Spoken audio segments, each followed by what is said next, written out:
Since humanity's earliest days, we've been plagued by countless disease-causing pathogens.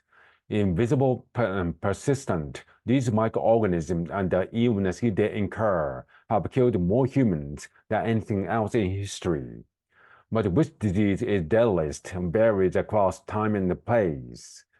Because while the march of progress has made us safer from some infectious threats, human innovations often exposes us to surprising new maladies.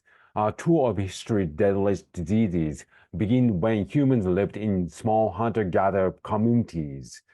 The illnesses these pre-agricultural nomads encountered most likely came from the various animals they ate and the soil and water they interacted with.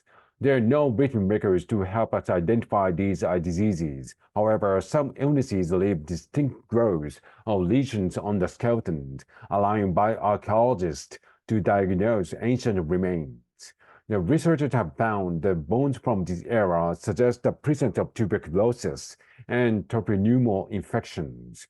While these conditions are life-threatening, the deadliest diseases are invariably part of widespread epidemics, and there is no evidence of any large-scale outbreaks in this lengthy pre-agricultural period. However, when humans started developing agriculture around 12,000 years ago, it brought a whole new crop of diseases. Early farmers knew little about waste and water management, and setting the stage for diarrheal diseases like dysentery.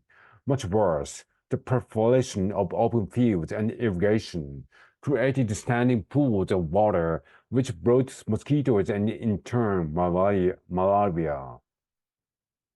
Much worse, the proliferation of open fields and irrigation created standing pools and water, which brought mosquitoes and in turn malaria. One of the history's oldest and deadliest diseases.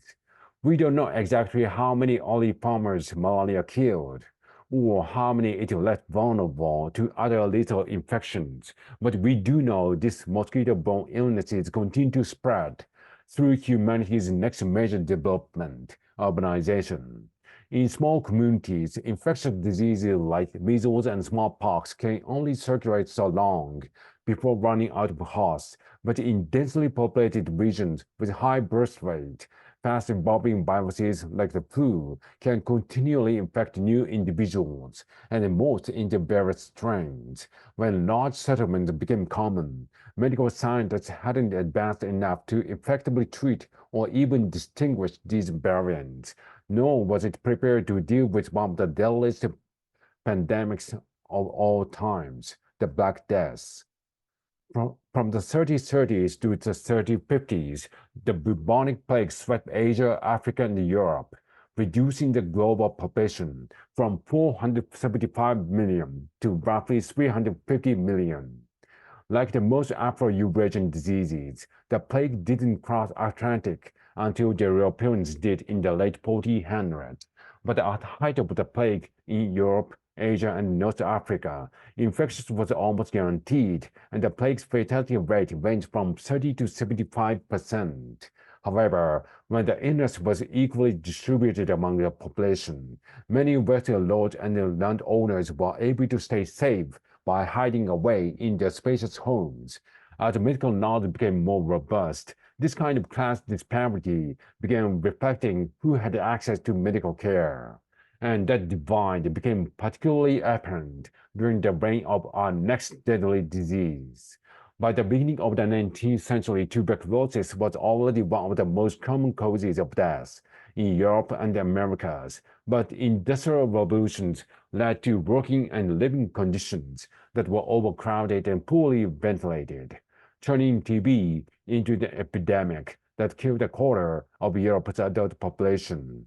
The unhealthy environment was largely populated by impoverished individuals who often went untreated, while doctors provided wealthy victims with the era's most cutting-edge care. Throughout the 20th century, vaccines became common in many countries, even eradicating the century-old viral threat of smallpox. The advent of vaccination, alongside the improvements in nutrition and hygiene, have helped people live longer lives on average. And today, medical advances in rapid testing and mRNA vaccine can help us tackle new outbreaks in record time. However, countries regions around the world remain unable to access vaccines, leaving them vulnerable to other threats. Malaria still takes the lives of over 600,000 people every year, with 96% of deaths occurring in communities across Africa. Tuberculosis continues to infect millions, almost half of whom live in Southeast Asia. Addressing these ailments and those yet to emerge will require scientists to develop new and more effective medicine. But something government and healthcare systems can do today is working to make the treatment we have already accessible to all.